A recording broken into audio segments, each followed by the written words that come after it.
Hello అండి, అందరికీ నమస్కారం. సండే హోయా మండే, రోజ్ కావో అండే అని అంటుంటారు కదా.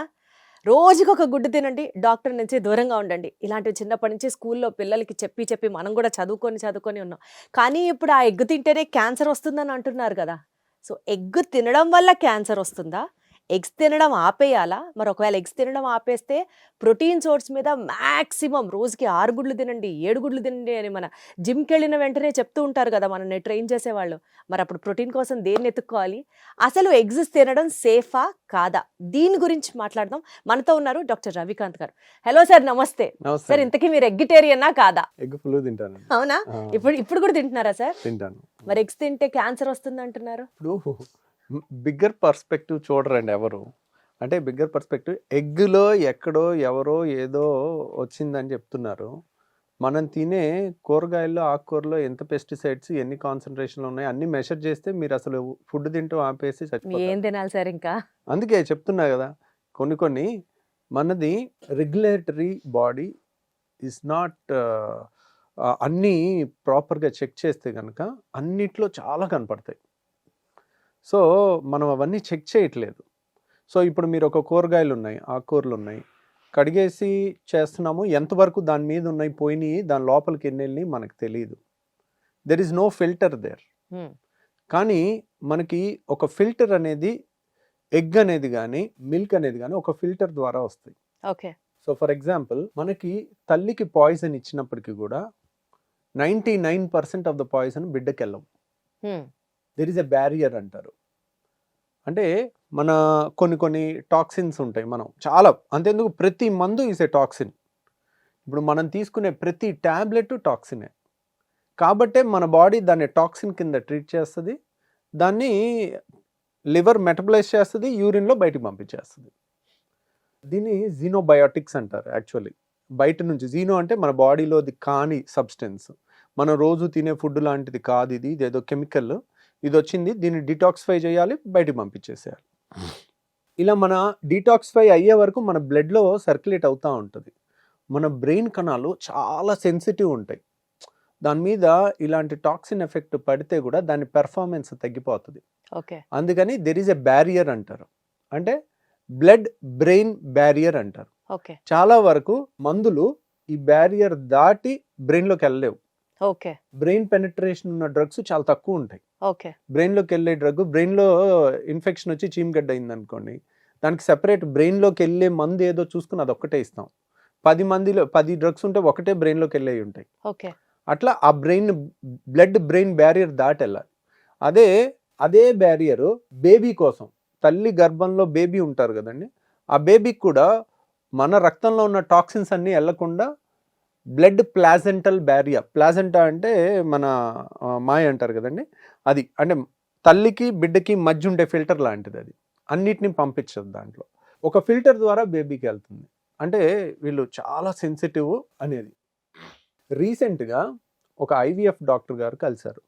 ఫ్లైట్లో వెళ్తుంటే పక్కన కూర్చున్నారు. తనతో మాట్లాడుతూ ఉంటే చెప్తా ఉన్నారు, ఇప్పుడు ఐవీఎఫ్ చేసేటప్పుడు ఆ ఎగ్ని, ఆ స్పర్మ్ని కానీ హ్యాండిల్ చేస్తూ ఉంటారు కదా, అవి ఎంత సెన్సిటివ్ ఉంటాయి అంటే కొంచెం పెద్ద సౌండ్ వచ్చినా కానీ అవి వైబ్రేట్ అయిపోతూ ఉంటాయంట. అంటే అవి షివర్ అయిపోయే అంత ఉంటుంది. అసలు ఒక్క చిన్న డస్ట్ పార్టికల్ వచ్చినా, ఒక చిన్న బ్యాక్టీరియా వచ్చినా మొత్తం స్మాష్ అయిపోతాయంట. సో అంత ఐవీఎఫ్ ల్యాబ్స్ కూడా అంత జాగ్రత్తగా మెయింటైన్ చేస్తూ ఉంటారు. సో అక్కడ సౌండ్ కూడా రానివ్వనండి నేను, అవి చూస్తుంటాను ఒక్కోసారి, వాటి పెర్ఫార్మెన్స్ వాటిలో కూడా ఉంటుంది. అంటే అంత సెన్సిటివ్గా ఉండే కణాలని ప్రొటెక్ట్ చేయడానికి మన ప్రకృతి ఆల్రెడీ మనకు ఒక బ్యారియర్ ఇచ్చింది. సో మనం ఇచ్చింది ప్రతి ఒక్కటి అలా రాదు. బిడ్డకి వెళ్ళే పాలు కూడా అంతే, దాంట్లో ఒక ఫిల్టర్ ద్వారానే అన్నీ వెళ్ళిపోవు. కొన్ని మందులు safe to use in lactation అని ఇస్తారు, కొన్నేమో not safe to use in lactation అని. అలా ఇవి పాల ద్వారా పిల్లలకి వెళ్ళే అవకాశం ఉంటుంది అని లేబులింగ్లో ఉంటుంది ఖచ్చితంగా. మీరు ఏ మందుకు తీసినా దాంట్లో ఒక బ్రోచర్ ఉంటుంది, ఇన్ఫర్మేషన్ బ్రోచర్, దాన్ని చదివితే తెలుస్తుంది అనమాట. ఇవన్నీ ఎందుకు చెప్తున్నానంటే, ఇప్పుడు మీరు ఒక పెస్టిసైడ్స్ కొట్టిన ఆకుకూరలో, కూరగాయలో తింటున్నారు. There is no filter there. Okay. వాటిని డైరెక్ట్గా తినేస్తున్నాం. వాటిలో ఉన్న కార్సినోజన్స్ అంటే క్యాన్సర్ కారకాలు ఉన్న కెమికల్స్ అన్నిటినీ మీరు ప్రతి దాంట్లో చేస్తే అక్కడికక్కడే హార్ట్ అటాక్ వచ్చేస్తుంది మీకు. మీరు ఎగ్ని బ్లేమ్ చేసే ముందు వాటిని బ్లేమ్ చేయండి. ఎగ్ అనేది ఒక తల్లి నుంచి ఒక కొత్త జీవం తయారవుతుంది. There is a partial protection there. అది దాటుకుని రావాలి. మరి అలా దాటుకొని వచ్చింది కొన్ని ట్రేసెస్ ఆఫ్ యాంటీబయాటిక్స్ దొరికాయి ఒక ప్రముఖ బ్రాండెడ్ ఎగ్ కంపెనీలోనే అని కదా సార్ చెప్తున్నారు. ఎగ్జాక్ట్లీ. మీరు అదే టెస్ట్లు అలాంటి వందల ప్రోడక్ట్స్ ఉన్నాయి. వాటిలో మీరు వీటిలో చూడండి, కూరగాయల్లో ఆకుకూరల్లో చూడండి, మీకు ఇంకా వైబ్రేషన్స్ వచ్చేస్తాయి. మీరు చూసి మాట్లాడాలి కదా. కానీ ఇప్పుడు చూసాం కాబట్టి దీని గురించి డిస్కస్ అది కదండి, మీరు రూపాయి సమస్య గురించి మాట్లాడుతున్నారు, నేను ₹1,00,00,000 సమస్య గురించి మాట్లాడుతున్నాను. ఎగ్గులో ఏదో ఒక మందు ట్రేస్ అయ్యేది నా దృష్టిలో రూపాయి సమస్య. మనం మిగిలిన కూరగాయలు ఆకుకూరలు మనం తినే ధాన్యం వీటిలో రోజు తినే అన్నంలో ఉండే కెమికల్స్ ₹1,00,00,000 సమస్య అంటాను నేను. మీరు ₹1,00,00,000 వదిలేసి రూపాయి సమస్య వెనకాల పడితే ఎలాగా? మీకు దానికి ఇప్పుడు ఎవడు చేయలేదు, చేస్తే కదా తెలిసేది. ఎవరు చేయాలి, చేసి ఎవడు ఇవ్వాలి రిజల్ట్స్? ఇది మీ బాధ్యత, నా బాధ్యత. ఇట్స్ ఎ రెగ్యులేటరీ అథారిటీ, వాళ్ళు చేయాలి. అంటే వాళ్ళు ఒక టెస్ట్ చేసి ఇప్పుడు ఒక రిపోర్ట్ బయటకు వదిలే వరకు టెన్షన్ పడక్కర్లేదు. అంతేగా, రూపాయి సమస్య అన్నానంటే ఏంటి, టెన్షన్ పడక్కర్లా. సరే, దాంట్లో mother nature already put a filter there. Right sir. So ఆ ఎగ్స్ గురించి టెన్షన్ పడక్కర్లేదు, అందులో ఏవో యాంటీబయాటిక్ ట్రేసెస్ ఉన్నాయని మీరు అంటున్నారు. బట్ అదర్వైజ్ ఆల్సో ఎగ్స్ తినడం వల్ల టెక్నికల్గా మీరే నేను కరెక్ట్ చేయాలి సార్, కోలేట్ అనే ఒక element is also very good for brain health అని. ఈ కోలేట్ గనక అక్యుములేషన్ జరిగి బాడీలో TMAO అనే ఒక compound which causes or which is very risky for prostate cancer అని ఈ ప్రచారం జరుగుతోంది. అసలు ఇందులో నిజం ఎంత సార్? ప్రాబ్లం ఇక్కడే వచ్చిందండి. నాన్ టెక్నికల్ పీపుల్ టెక్నికల్ థింగ్స్లోకి వెళ్తే ఇలాగే ఉంటుంది. ఒక డాక్టర్ అవ్వాలంటే ఎన్నేళ్ల కృషి, ఎన్నేళ్ల, ఇప్పుడు ఇంటర్మీడియట్లో 18 గంటలు చదువుతుంటారండి, పుస్తకాలతో కుస్తీలు పడుతూ ఉంటారు. ఎన్ని ఎమోషనల్ బ్రేక్ డౌన్స్ అవుతాయి, ఎంత సబ్జెక్ట్ గుర్తుపెట్టుకోవాలి, ఎంత టాప్ ఆఫ్ ద టాప్లో అన్నీ ఉంటే కానీ అది చేయలేరు. సో సైన్స్ని ఒక 2 టెక్నికల్ వర్డ్స్ వాడితే మనం చేయలేము. మీరు ఒక 30 ఏళ్ళు అలా చదివిన తర్వాత ఒక గట్ ఫీలింగ్స్ వచ్చేస్తాయి. దేనికి రూపాయి సమస్య, దేనికి ₹1,00,00,000 సమస్య, ఏది ₹10 సమస్య అనేది. సో ఆ ఇన్సైట్ టెక్నికల్ పీపుల్ కి నాన్ టెక్నికల్ పీపుల్ కి రాదు, ఖచ్చితంగా ఉంటుంది. రాదు ఎప్పటికీ రాదు. మీరు గూగుల్ చేసి చదివినా మీకు రాదు. You get scared. మీరు అవన్నీ చదివితే పిచ్చెక్కిపోద్ది. కాబట్టి అవన్నీ జనరల్ పబ్లిక్ చదవటానికి కాదు. ఒక రేర్ కోలినట్ అని కానీ రేర్ కెమికల్స్ కానీ పెడితే ఇంకా మనం మీరు ఒకటే చూస్తున్నారు. అట్లాంటి వేలు వందలు లక్షలు ఉంటాయి అట్లాంటివి. అన్నీ చదువుతూ పోతే దేనికి రూపాయి సమస్య ఏది, ₹1,00,00,000 సమస్య ఏది అనేది ఒక 30 అసలు దీనికి సిగ్నిఫికెన్సే లేదంటారా? లేదండి. మీరు ఏది పడితే అది టెస్టులు చేస్తే, నేను అనేది అదే, మీరు ఒక నేచురల్ ఫిల్టర్ ఉంది. ఇప్పుడు what is the best food available on earth అంటే నో డౌట్ తల్లిపాలు నెంబర్ 1, నెంబర్ 2 ఎగ్. ఓకే, ఇంకా దాంట్లో డౌటే లేదు. ఓకే. అండ్ ఇది నా మాట కాదు, నేను ఎక్కడ పుస్తకాల్లో చదివింది కాదు, ఇది బై నేచర్ని చదివి చెప్పింది. చివరికి ఒక లెవెల్ దాటి 30-40 ఏళ్ళు పుస్తకాలన్నీ చదివిన తర్వాత చివరికి ఇదంతా బుల్షిట్, నేచరే కరెక్ట్ అనే ఫీలింగ్ కూడా వస్తుంది. మీరు చెప్పే థియరీ గేదె పాలకి కూడా అప్లై అవుతుందిగా? అవుతుంది. ఆబ్వియస్లీ ఫిల్టర్ ఉంటుంది అంటున్నారు. అవును, ఉంటుంది. అంటే మరి అందులో కూడా గ్రోత్ హార్మోన్స్ వచ్చేస్తున్నాయి పిల్లలకి, యాంటీబయాటిక్లు వచ్చేస్తున్నాయి, తల్లులు పిల్లలకి పాలు పట్టించడం కూడా మానేస్తున్నారు కదా సార్? రైటేనండి. అంటే ఏది కూడా మిల్క్ ప్రొడక్షన్ పెంచాలనుకోండి, ప్రొలాక్టిన్ హార్మోన్ ఇస్తారు.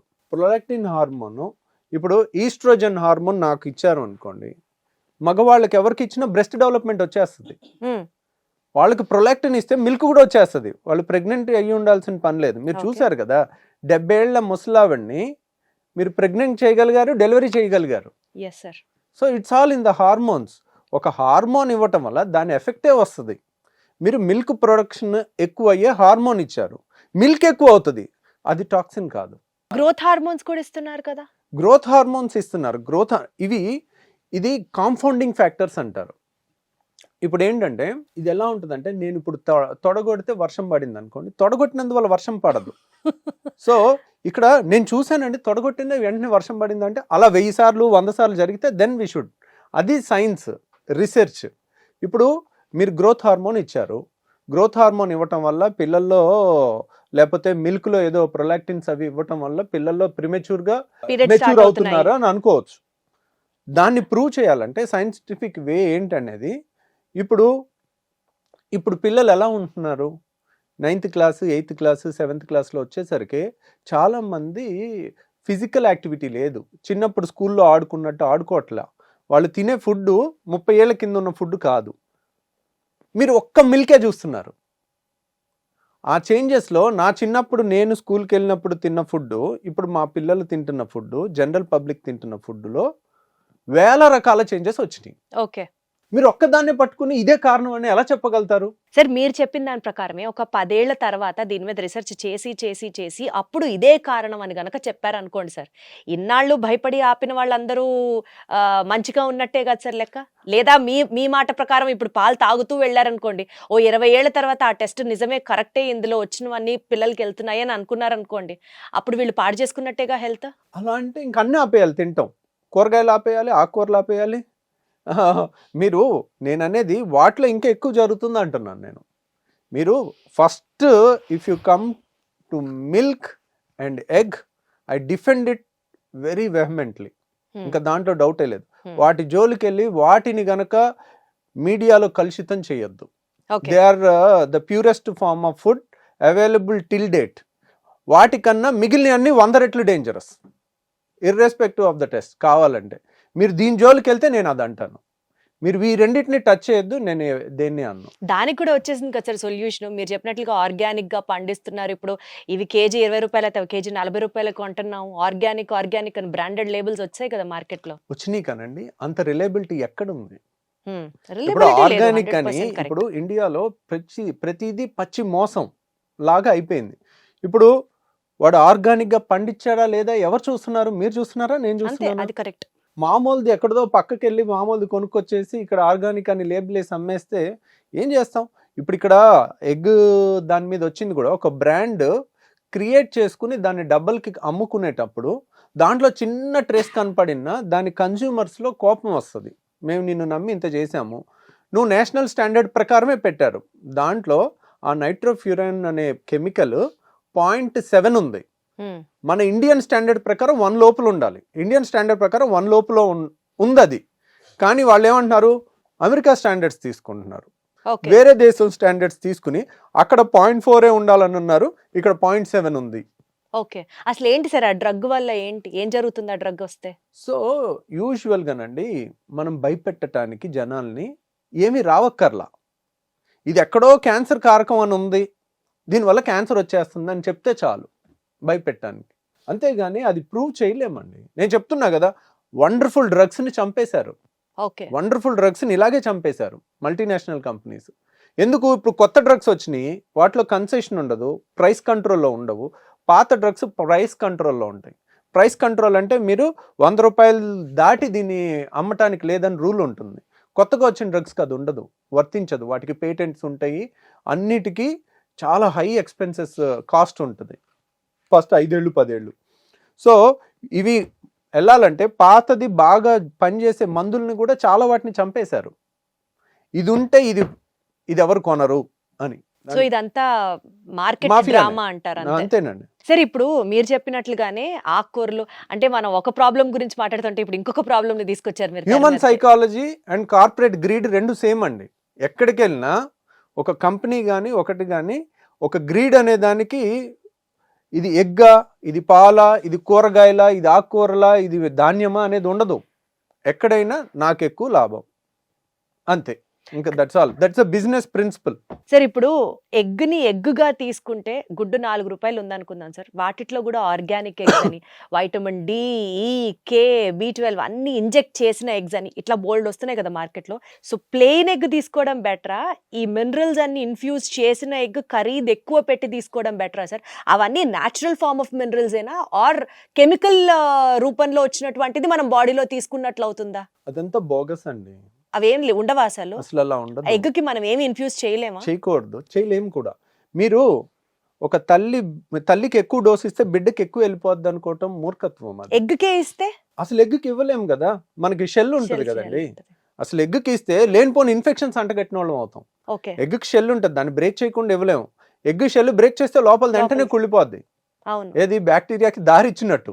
ఇప్పుడు ఒక నేచర్ చూడండి ఎంత పర్ఫెక్ట్గా తయారు చేసిందో. ఒక షెల్తో సహా అది అలా ఒక నెల రోజులైనా ఉండి లోపలిది పాడవకుండా ఉంది. ఆ షెల్లోంచి ఒక చిన్న ఇంజెక్షన్ ఇవ్వండి, ఏదన్నా మందు కానీ ఏదన్నా ఇవ్వండి, అక్కడ నుంచి వెళ్ళే బ్యాక్టీరియాతో వెంటనే చచ్చిపోద్ది. అంటే సార్ 20 రూపాయలు పెట్టి గుడ్డు తినడం వేస్ట్, 4 రూపాయలు పెట్టి తిన్నా అదే పోషక విలువలు ఉంటాయంటారా మీరు? నేను అలా అంటలేదు. రియల్గా ఒక జెన్యూన్ పర్సన్ చాలా కష్టపడి నాటుకోళ్ళు పెంచి తనే చూసుకుని వచ్చిన గుడ్డుని వాడు 50 రూపాయలు పెట్టినా నేను కొంటాను. ఓకే. సో దీన్ని ఎన్కాష్ చేసుకోవటానికి ఒక బ్రాండ్ లా క్రియేట్ చేసి మామూలు ఎగ్స్ తీసుకొచ్చి దీనికి ఆర్గానిక్ అని ముద్రేసి దాన్ని 2 రూపాయల దాన్నో 4 రూపాయల దాన్నో 20 రూపాయలకు అమ్మటం మోసం అంటాను. ప్లస్ ఇంకోటి నేను ఖండించేది ఏంటంటే అసలు ఎగ్ తింటే క్యాన్సర్ వస్తుందని ఇంకా మీడియా అంతా ప్రచారం చేస్తే ఇంకా నేను తట్టుకోలేను. అది కాదు సార్, ఎగ్ తింటే క్యాన్సర్ వస్తుందా అని మిమ్మల్ని అడిగితే దానికంటే 100 రూపాయల సమస్య ఇంకోటి ఉంది అని ఆకుకూరలు, ధాన్యం వీటన్నిటి ప్రస్తావన తీసుకొచ్చారు. అవును. అంటే ఇప్పుడు మనం ఏం తినాలి సార్? ఎగ్ తింటే డౌట్, పాలు తాగితే డౌట్, ఆకుకూరలు అంటే ఇప్పుడు మీరు మళ్ళీ కార్సినోజెనిక్ అందులో ఎన్ని ఉంటాయో అంటున్నారు. అసలు ఏం తినాలి, ఎలా బతకాలి? ఏమి తినాలి అంటే ఇది మీరో నేనో తీర్చగలిగే సమస్య కాదు. ఇది మీడియా తీర్చగలిగే సమస్య కాదు. ఇది రెగ్యులేటరీ అథారిటీ మాత్రమే తీర్చగలిగేది. రియల్గా పెస్టిసైడ్స్ ఉన్న వాళ్ళకి పనిష్మెంట్స్ ఉన్నాయా? మోతాదుకు మించి ఒకసారి ఒక మినప రైతు వచ్చాడు. తన బాధ తను చెప్తుంటే, సార్ ఏదో పురుగు వచ్చింది సార్, మొత్తం చేతికొచ్చిన పంట అంతా పోయేటట్టుంది సార్, ఆ బాధలో ఎంత హై డోస్ కొట్టేశానో సార్, ఏదైతే అది అయిపోయింది, నేను అంత హై డోసు కొట్టేశాను సార్, నాకు మనసు రాలేదు కానీ నాకు చాలా నష్టం వస్తుంది, అది ఎక్కడి వరకు వెళ్ళిందో ఏం వెళ్ళిందో అని ఆ మినప రైతు చెప్పాడు నాకు. అదే ఎవరు ఇప్పుడు మా రోజు మినపప్పుతో దోశ తింటాం మనం. ఇప్పుడు ఇది సీక్రెట్ ఇన్ఫర్మేషన్. ఒక పేషెంట్ లాగా నా దగ్గరకు వచ్చి తన బాధలన్నీ చెప్పుకుంటూ దాంట్లో ఏం వేసావు ఏంటి అని అంటే ఇలా వచ్చింది ఇలా కొట్టేశాను పిచ్చి పిచ్చిగా అని. ఎవడు పట్టించుకున్నాడు? ఏ ఎకరంలో పట్టించుకుంటాడు? ఎవడు చూస్తున్నాడు? అవును సార్. సో అవి పెద్ద పెద్ద ప్రాబ్లమ్స్. అవి డైరెక్ట్గా గింజ మీద కొడతారు, ఆ గింజనే తింటున్నాం. ఇది కాదు కదా అలాగా.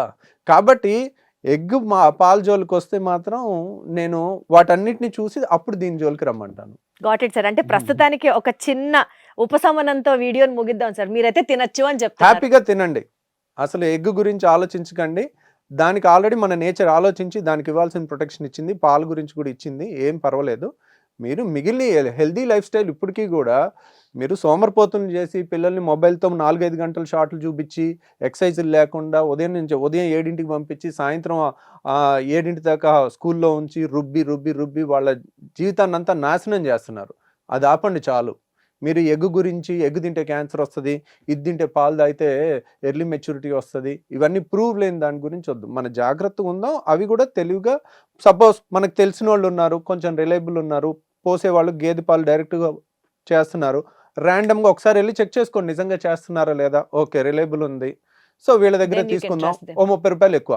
మరి మేము ప్యాకెట్ పాలు తీసుకోవట్లే, అలాగే చేస్తున్నాము, మాకు నూనె నుంచి రోజు పాలు వస్తాయి. ఒకసారి మంత్లో ఒకసారి వెళ్ళి ర్యాండమ్ చెక్ చేసాము, ఓకే వీళ్ళు బాగానే ఉన్నాయి, పెరుగు క్వాలిటీ బాగానే ఉంది, ఏమి వాటర్ కలపట్లేదు, ఏం కెమికల్స్ కలపట్లేదు, హ్యాపీ.